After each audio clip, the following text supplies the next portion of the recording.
Bonjour et bienvenue dans ces quelques minutes de Love au Quai des Savoirs, au cœur de notre exposition de l'amour.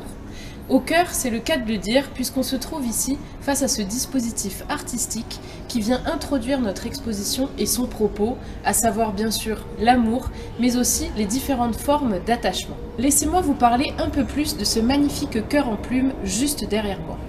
Se trouve donc ici cette forme qui, dans l'imaginaire collectif, représente le mieux l'amour. Celle-ci, faite de boas en plumes qui volent au gré des passages des visiteurs, invite à l'introspection et à la douceur. Ça met tout de suite dans l'ambiance. On peut aussi y voir le magnifique travail de l'artiste vidéaste Camille Lebris projeté dessus. La forme de cœur ne date pas d'hier.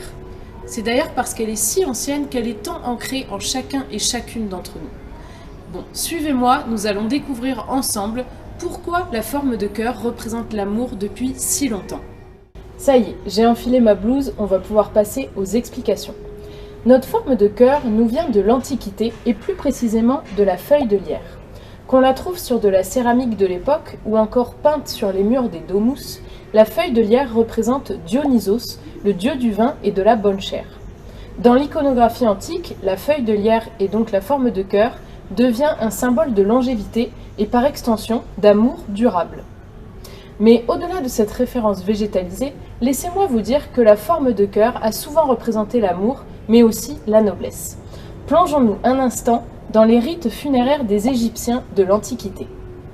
À cette époque, les Égyptiens considéraient le cœur comme un organe vital, bien sûr, mais aussi comme un symbole religieux et spirituel. C'était d'ailleurs le seul viscère que les embaumeurs devaient laisser en place après la mort, car il était considéré comme le siège des sentiments, de la conscience et de la vie.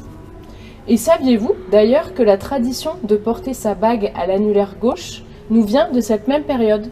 En effet, les Égyptiens étaient les premiers à porter une alliance à ce doigt-là, pensant que le doigt était directement relié au cœur via la vena amoris. Bien sûr, par la suite, il a été démontré que c'était anatomiquement faux, mais la tradition a persisté jusqu'à aujourd'hui. Pour terminer ce bond dans le temps, laissez-moi vous donner un dernier exemple de la considération de cet organe dans l'histoire. Au Moyen-Âge aussi, on observe un traitement particulier du cœur dans les rites funéraires.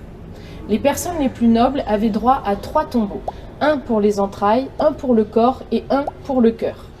Ici, on peut admirer le magnifique cardiotaphe, qui est un reliquaire en or, qui a permis de recueillir le cœur d'Anne de Bretagne après sa mort en 1514.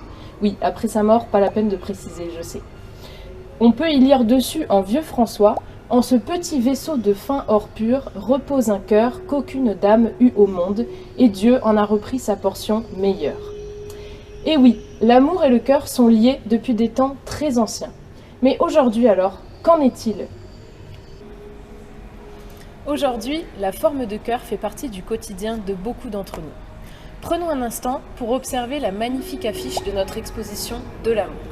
On y voit au premier plan la forme la plus répandue dont nous venons de parler, et au second plan, on voit se dessiner sa forme anatomique, avec par exemple sa veine cave, son aorte ou encore son artère pulmonaire. Bon, c'est sûr que présenté comme ça, c'est moins sexy, je vous l'accorde. Mais c'est quand même drôle de voir comme cet organe et sa forme ont été simplifiés. Mais finalement, heureusement, sinon les développeurs et développeuses auraient eu du fil à retordre pour nous proposer la vingtaine d'emoji cœurs que l'on retrouve dans nos smartphones pour décliner notre amour. Et à ce propos, saviez-vous qu'au même titre que les fleurs et leurs couleurs, chaque emoji cœur a sa signification? Le cœur rouge, par exemple, qui est le plus employé, représente bien sûr la passion. Le cœur orange, lui, s'utilise plutôt dans des cas de friendzonage en douceur. Le cœur jaune, solaire et précieux, s'emploie plutôt dans des cercles familiaux ou amicaux. Et vous alors, quel est l'emoji cœur que vous utilisez le plus? N'hésitez pas à nous le mettre en commentaire et à nous envoyer de l'amour. Et nous, on se retrouve bientôt dans d'autres minutes de Love au Quai des Savoirs.